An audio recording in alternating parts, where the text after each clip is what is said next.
कल कीरत परगट चानन संसार, गुरमुख कोई उतरै पार। जिसनो नदर करे तिस देवै, नानक गुरमुख रतन सो लेवै। वाहिगुरु जी का खालसा, वाहिगुरु जी की फतेह। संसार में हम देखते हैं जहाँ पर पाप है वहाँ पुण्य भी हैं, परंतु गुरु को मानने वाले लोग भी जहाँ पर हैं वहाँ पर मनमत करने वाले भी लोग भी हैं। लोग अपनी मत के अनुसार संस्थाएं बना रहे हैं जो कि गुरु को ही झूठा साबित करते हैं, गुरु को ही उल्टा सीधा कहते हैं। मैं गुरु की हजूरी में बहुत ही दावे से कहता हूँ कि ऐसे लोगों को नरक जाने से कोई नहीं रोक सकता। कुछ लोग तो ऐसे हैं जो कि प्रभु की आराधना भी करते हैं, भगवान का नाम लेकर देवी देवताओं को ही उल्टा सीधा कहते हैं, बल्कि ये भी कहते हैं कि वो हुए ही नहीं हैं, गलत साबित करते हैं। आज जो साखी सुनने जा रहे हैं वो है गुरुद्वारा नानक माता जी की। कहते हैं प्राचीन समय में गोरख माता इस नाम से ये स्थान प्रसिद्ध था। कहते हैं कि योगी अपने कान फाड़कर मुद्राएं पहना करते थे, लंबी लंबी जटाएं रखते, रिद्धि सिद्धियां उन्हें प्राप्त थीं और कई तरह के वो करतब करते थे। लंगोट पहनकर नग्न फिरते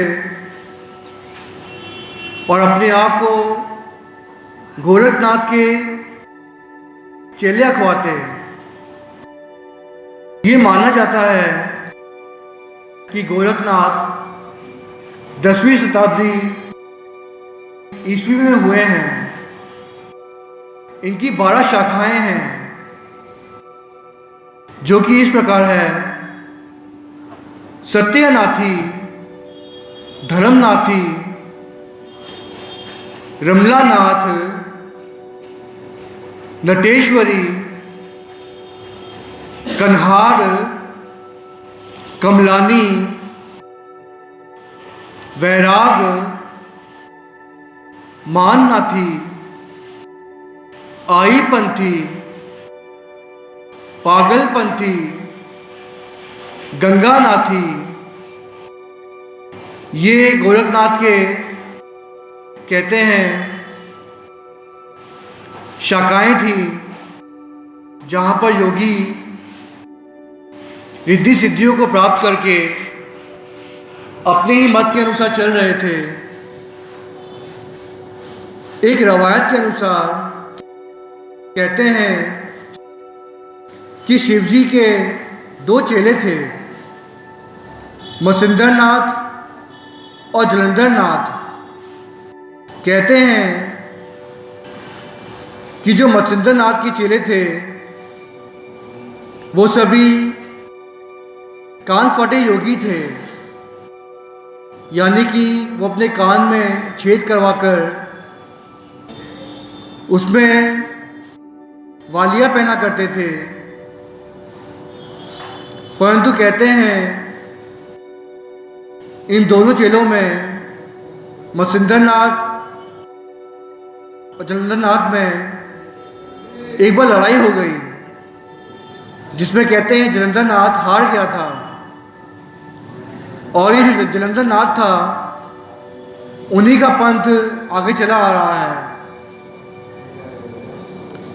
उपरंत कहते हैं कि जब तीसरी उदासी में तन तन साहिब श्री गुरु नानक देव जी महाराज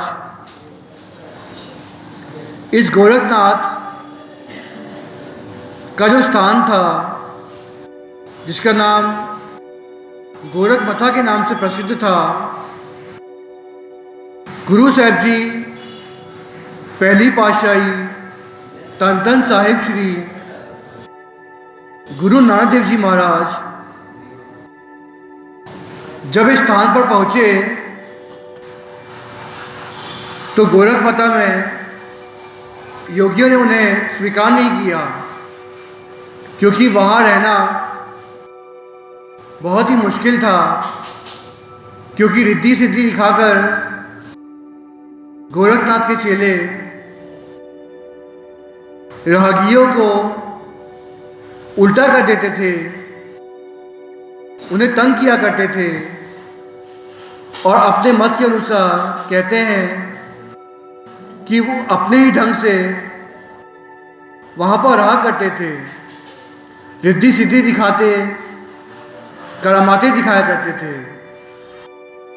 तो अब हुआ यूं कि गुरु नानक देव जी महाराज कहते हैं तीसरी उदासी में जब वहाँ पहुँचे थे तो भाई मर्दाना के साथ वहाँ पर जाकर बैठे। तो हुआ यूं कि गुरु नानक देव जी महाराज जी ने भाई मर्दाने जी से कहा, भाई मर्दानिया छेड़ रबाब बानी आई है। कहते हैं कि गुरु नानक देव जी महाराज वहाँ शब्द का उच्चारण कर रहे थे, कीर्तन कर रहे थे। ये बात कहते हैं कि योगियों को हजम ना हुई, वो भड़क उठे, क्रोधित हो गए। वे बहुत ही क्रोधित हुए और उन्होंने करामातें दिखानी शुरू कर दी। कहते हैं जिस पीपल के पेड़ के नीचे तन तन साहिब श्री गुरु नानक देव जी महाराज बैठे थे, योगियों ने रिद्धि सिद्धि दिखाकर, करामातें दिखाकर उस पीपल के पेड़ को हवा में उड़ा दिया। कहते हैं कि जब वो पीपल का पेड़ कई फुट ऊपर उड़ गया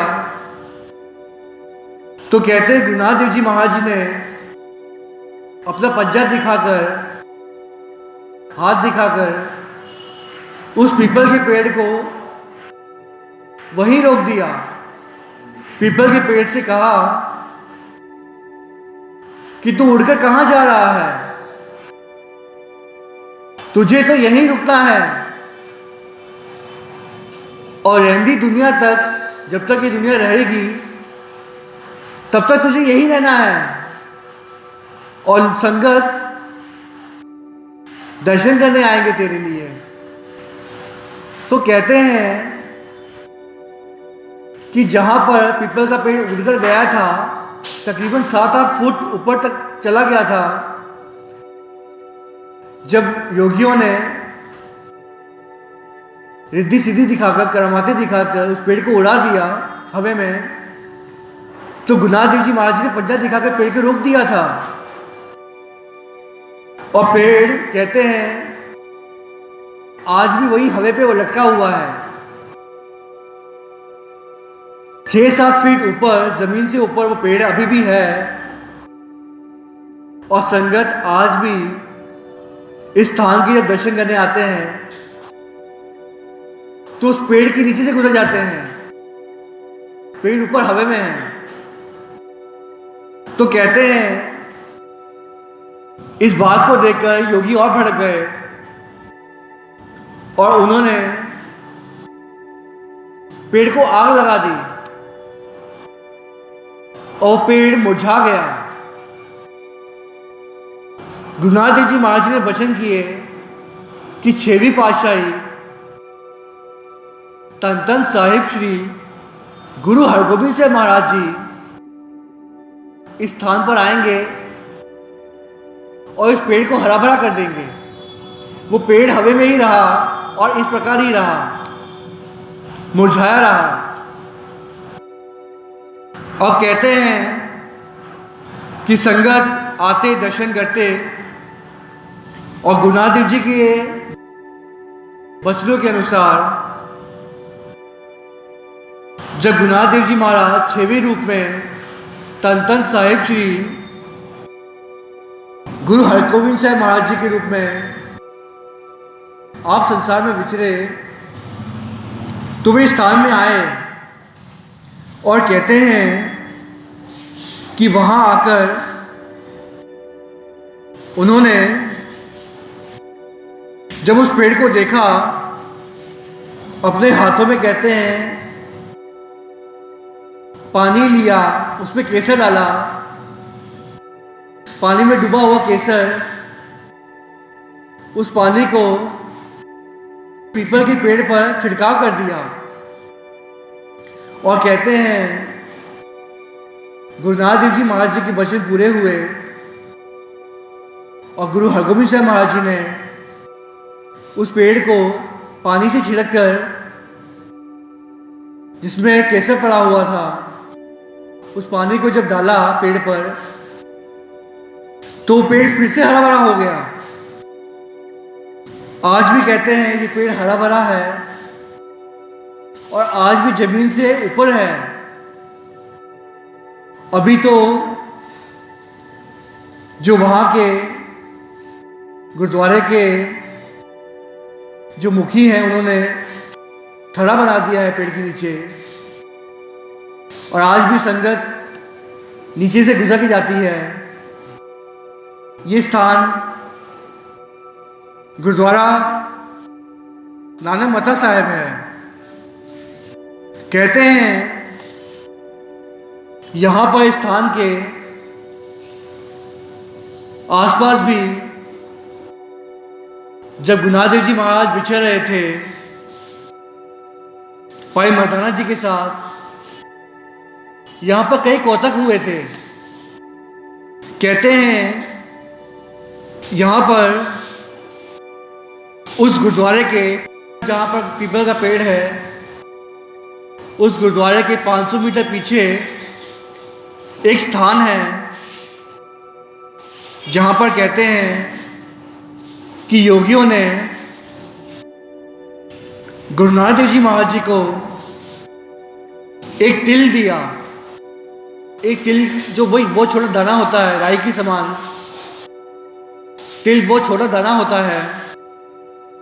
कहते हैं इतने छोटे दाने को गुरु नानक देव जी महाराज जी को दिया और कहा सामने बैठे आपकी सारी संगत है जिन्हें आप प्रचार कर रहे हैं, सिक्खी का प्रचार कर रहे हैं, शब्द बानी के साथ जोड़ रहे हैं, इस तिल के दाने को सभी संगतों में बांट दो और बराबर बांट दो। जरा सोचिए एक तिल के दाने को इतनी सारी संगत में कैसे बांटा जा सकता है। तो गुरु नानक देव जी महाराज जी ने क्या किया, उस तिल के दाने को पानी के लोटे में डाल दिया, पानी में डाल दिया और वो पानी में वो तिल का दाना घुल गया और उस जल को जो कि अमृत बन गया, क्योंकि गुरु नानक देव जी के हाथों से बना हुआ था वो, उस अमृतमय जल को गुरु नानक देव जी महाराज जी ने सारी संगत को छका दिया। आज ये स्थान गुरुद्वारा भंडारा साहिब के नाम से प्रसिद्ध है, जो कि नानकमता में ही है। अब हुआ यूं, गुरु नानक देव जी के साथ जो भाई मर्दाना जी थे, उनका भी अपना खेल था। जरा सोचिए, जो धन धन साहिब श्री गुरु नानक देव जी के साथ रहा होता, जो रहते थे, क्या उन्हें कभी भूख लग सकती है, प्यास लग सकती है? वो तो आप गुरु का रूप हो जाते हैं। ये तो गुरु का ही खेल होता है।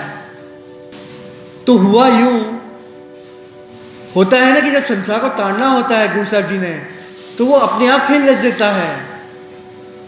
तो गुरु नानक देव जी के खेल के अनुसार ही भाई मर्दाना जी को भूख लग गई। भाई मर्दाना जी ने कहा धन धन साहिब श्री गुरु नानक देव जी महाराज जी से कि हे सच्चे पातशाह, हमें भूख लगी है। कहते हैं सामने बोर्ड का पेड़ था। गुरु नानक देव जी महाराज जी ने इशारा किया उस पेड़ की तरफ, कहा भाई मर्दानिया, जाओ उस पेड़ पर चढ़ आओ, भोजन मिल जाएगा। भाई मर्दाना जी ने गुरु नानक देव जी महाराज जी के वचन निभाए और उसी वक्त वो उस बोर्ड के पेड़ पर चढ़ गए और जाकर पेड़ को हिलाया। कहते हैं उस पेड़ में से 36 प्रकार के भोजन गिरे, और जो भोजन गिरे उसे संभाल कर भाई मर्दाना जी ने उठाकर उन भोजन को समेटकर संगतों को लंगर छकाया। आप भी छका, संगतों को भी लंगर छकाया। इस प्रकार के कौतक उस स्थान पे हुए जहां पर गोरखनाथ उनके चेले गोरखमाता के अनुसार वहां पर अपने ही मत के अनुसार चल रहे थे। रिद्धि सिद्धियां दिखाकर, कौतक दिखाकर लोगों को ऐंठ रहे थे और अपनी ओर ले जा रहे थे। जिस प्रकार आज भी ऐसे कई संस्थान हैं जो कि लोगों को गुमराह कर रहे हैं, गुरु साहब से दूर कर रहे हैं, यहाँ तक कि और धर्म के लोगों को उनके इष्ट देव, उनकी देवी देवताओं से दूर कर रहे हैं। ऐसे योगी आज भी भटक रहे हैं, जिन्हें नरक जाने से कोई रोक ही नहीं सकता। हमें ऐसे लोगों से बचना है, ऐसे लोगों से दूर रहना है और गुरु के कहे अनुसार चलना है। तो अब हुआ यूं, इसी स्थान में और कई ऐसे कौतक हुए, जिनमें से एक इस प्रकार था कि योगियों ने कहा, जब उन्होंने हर प्रकार के उन पर करामातें दिखाई, वे चाहते थे कि धन धन साहिब श्री गुरु नानक देव जी महाराज वहां से चले जाएं। हर तरह के उन्होंने कर्तव्य दिखाए, हर तरह के उन्होंने उनकी परीक्षाएं ली कि वो चले जाए वहां से। परंतु गुरु नानक देव जी महाराज जी तो संसार को तारने आए हैं। कल तारन गुरु नानक आया। गुरु साहब जी तो संसार को तारने आए थे। सृष्टि में विचरने वाले जीव जंतुओं को, मनुष्यों को, मनुष्यों को जीने की राह बताने आए थे, प्रभु के साथ जोड़ने आए थे। तो अब हुआ यूं कि योगियों ने बहुत जोर लगाया कि वो चले जाएं। उन्होंने तरकीबें निकालकर, रिद्धि सिद्धि की मदद लेकर वहाँ पर बारिश कर दी, वहाँ पर आग लगा दी, वहाँ पर हवाएं चला दी। जो प्रयत्न वो कर सके उन योगियों ने किया। अपनी रिद्धि सिद्धि का इस्तेमाल करके उन्हें भेजना चाहा वापस, परंतु गुणादेव जी महाराज उस स्थान को ताड़ने आए थे, जाने नहीं आए थे। अब हुआ यूं, गुरुनाथ देव जी महाराज जी ने कहा, धरती से पूछ लो कि वो मुझे यहां से भेजना चाहती है। योगियों ने कहा, आप चले जाएं यहां से। कहा, पूछ लो आप धरती से, वो हमें भेजना चाहती है यहां से। तो कहते हैं योगियों ने करामात दिखाकर एक बच्चे को धरती के नीचे बिठा दिया। जब पूछा गया कि धरती किसकी है, ये स्थान किसका है, तो बच्चे ने जवाब दिया, गोरख माता का स्थान है, गोरखनाथ का स्थान है। वो बच्चा तो योगियों का था, गोरखनाथ के चेलों का था, और उन्होंने उनको बिठाया था। तो बच्चा वैसा ही कह रहा था जैसे योगियों ने कहलवाया था।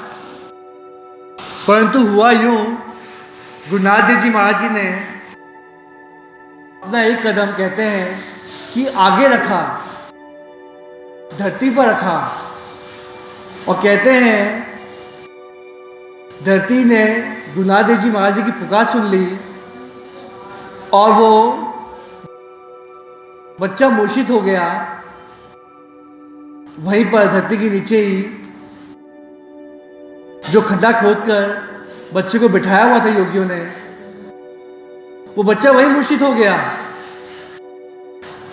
अब हुआ यूं कि धरती ने खुद कहा, अब जब गुरुनाथ देव जी महाराज जी ने पूछा, ऐ धरती बता कि धरती किसकी है। धरती ने कहा, नानक माता की, नानक माता की। कहते हैं उसी दिन से इस स्थान का नाम, जो कि पहले गोरख माता था, जो कि गोरखनाथ के चेले उस स्थान पर राज किया करते थे, योगियों का राज था वहाँ पर, उस स्थान का नाम बदलकर धरती ने रख दिया नानक माता। उस दिन के बाद कहते हैं उस स्थान का नाम नानक माता के नाम से प्रसिद्ध हुआ। तो यहाँ पर आज भी गुरुद्वारा नानक माता सुशोभित है, जिसके आसपास कई गुरुद्वारे हैं। जो आपने साखियाँ सुनी, वो थोड़ी थोड़ी दूरी पर उसी स्थान में, नानक माता के स्थान पर ही कई गुरुद्वारे हैं, जहाँ पर गुरुनाथ देव जी ने विचर कर संसार को तारा, योगियों को शिक्षा दी, संगत को प्रभु के साथ जोड़ा। तो कहते हैं आज हमें पहचानना है कि झूठे योगी कौन है और सच्चे गुरु कौन है। यदि आज हमने नहीं पहचाना तो हमें आगे चलकर दुख भोगना होगा, क्योंकि जिस प्रकार आज हम देख रहे हैं संसार में, किस प्रकार से ये जो झूठे लोग हैं उनका बोलबाला बढ़ता जा रहा है। वे गुरुओं की निंदा कर रहे हैं, यहाँ तक कि जो देवी देवता हैं धर्मों के इष्ट देव हैं, उन्हें झूठा साबित कर रहे हैं, तो हमें सच्चे गुरु के लड़ लगना है। जिस प्रकार गुरु गोविंद सिंह महाराज जी ने हमें ये उद्देश्य दिया है, ये हुक्म दिया है कि हमें धन धन साहिब श्री गुरु ग्रंथ साहिब महाराज जी के लड़ लगना है। हमें गुरु साहिब जी ने गुरु ग्रंथ साहिब महाराज जी के रूप में 1400 अंग हैं, उनमें 1400 अंग हैं। हमें गुरु के साथ जुड़ना है, सच्ची बाणी के साथ जुड़ना है। कई बार तो ये भी देखा गया है कि आज संसार में हम झूठी बाणी के साथ भी जुड़ रहे हैं। ऐसी मनमत के अनुसार लोगों ने बानियां बनाई हुई हैं, जैसे कि ये गोरख माता के चेले थे, योगी थे, वो मनमत के अनुसार चलते थे। उसी प्रकार जैसे कि गुरु अर्जन देव जी महाराज जी के समय पर प्रीतिचंद हुए हैं, उनके बेटे, उन्होंने अपनी बानियां रची हुई थी जो कि गुरु के उलट थी, और जिनकी बानियां आज ही प्रसिद्ध है। आज हम लॉरी टैंकरों के पीछे देखते हैं जो बानियां लिखी होती हैं, वो गुरु ग्रंथ साहिब महाराज में बानियां नहीं मिलती। वो बानियां मनमत के अनुसार लिखी गई हैं, जिनसे हमें दूर रहना है। गुरु जैसा नाही को देव, जिस मस्तक पाग सो लागा सेव।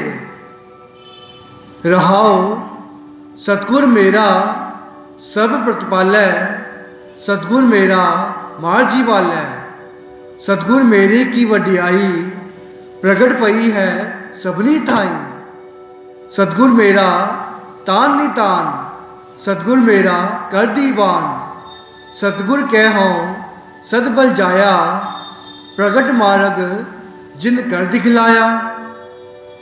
जिन गुर सेविया तिस पौ न व्यापै, जिन गुर सेविया तिस दुख न संतापै।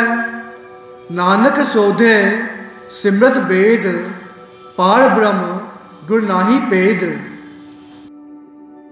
हमें गुरु गोविंद सिंह महाराज जी ने धन धन साहिब श्री गुरु ग्रंथ साहिब महाराज जी के सतगुरु के लड़ लगाया है, तो हमें गुरु के लड़ लगना है। क्योंकि गुरु ग्रंथ साहिब महाराज जी जैसा इस दुनिया में कोई गुरु हो ही नहीं सकता। जो गुरु की वडियाई करेगा, गुरु के साथ जुड़ेगा, गुरु की भक्ति करेगा, अमृत वेला संभालेगा, गुरु उसके कष्ट हर लेगा, उसे सही मार्ग दिखाएगा, और सहज ही उस मनुष्य को प्रभु की प्राप्ति होगी, उसका जन्म मरण सफला हो जाएगा। तो हमें सच्चे गुरु के लड़ लगना है, क्योंकि ये गुरु ही है जो हमें संसार से तार सकता है। जिस प्रकार बानी आती है, जे को गुरते विमुख होवे, बिन सतगुर मुकत ना पावे। यदि कोई मनुष्य विमुख हो जाता है, विमुख यानी कि गुरु को छोड़कर यहां वहां दर दर भटकता है, गलत जगहों पर जाता है, मरी मसालियों में माथा टेकता है, तो कहते हैं वो गुरु से दूर हो जाता है, विमुख हो जाता है। फिर जब तक वो लौटकर गुरु के पास नहीं आता, जब वो गुरु से क्षमा नहीं मांगता, जब तक वो गुरु के लड़ नहीं लगता, तब तक उसका उद्धार नहीं हो सकता, तब तक वो मुक्त नहीं हो सकता। ऐसा गुरु कह रहे हैं। बिन सदगुरु मुकत ना पावे, वो कोई मुकत नहीं हो सकता। जिस प्रकार गुरु अर्जन देव जी महाराज जी की गोंड राग में बानी आती है, गुर मेरी पूजा गुरु गोबिंद, गुर मेरा पार ब्रह्म गुरु भगवंत, गुर मेरा देव अलख पेव, सर्व पूज चरण गुर सेव, गुर बिन अवर नाही मैं थाऊं, अनदिन जप्यो गुरु गुरु नाऊं रहाओ, गुर मेरा ज्ञान गुर हृदय ध्यान, गुरु गोपाल पुरख भगवान, गुर की शरण रह्यो कर जोर, गुरु बिना मैं नाही होर। जो ऐसा सोच लेता है कि गुरु के बिना मैं कुछ नहीं हूं, क्योंकि कुछ लोग ऐसे हैं योगियों जैसे कि वो अपने आप को देवता समझते हैं, वो अपने आप को सब कुछ समझते हैं और औरों को जानवरों से भी बदतर समझते हैं। तो हमें तो ऐसा गुरु मिला है जो हमें समझा रहा है कि हमें झुककर रहना है, हमें गुरु को ही सब कुछ समझना है कि गुरु ही मेरा सब कुछ है, गुरु की सेवा करनी है, गुरु की बंदगी करनी है, अमृत वेला संभालना है, जिससे गुरु की सहज प्राप्ति हो जाती है और मनुष्य भवसागर से पार लग जाता है। ऐसे गुरु को बल बल जाइए आप मुकत मोहे तारे, ऐसे गुरु से हमें बल बल जाना है, यानी कि हमें कोटान को धन्यवाद करना है कि पहले तो हमें सिख धर्म में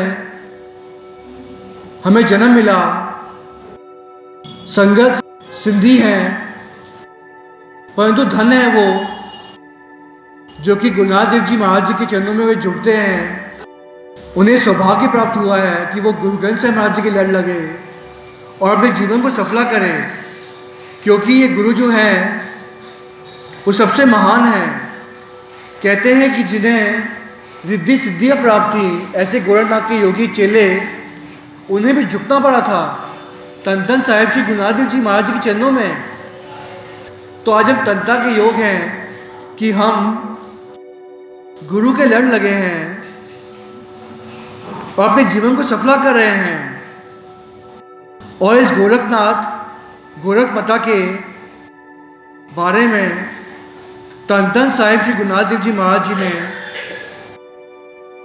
सूही राग में ये फरमाया है, सूही महला पहला कर सतवा, एको अंकार सतगुर प्रसाद, जोग न खिंता जोग न डंडे, जोग न पसम चढ़ाइय, जोग न मुंदी मुंड मुंडाइय, जोग न सिंगी वाइय, अंजन माहे निरंजन रहिय, जोग जुगत इव पाइय, गली जोग न होई, एक दृष्ट कर समसर जाने, जोगी कहिए सोई, रहाओ जोग न बाहर मड़ी मसानी, जोग न ताड़ी लाइय, जोग न देश दिसंतर पविय, जोग न तीरथ नाई है, अंजन माहे निरंजन रहिय,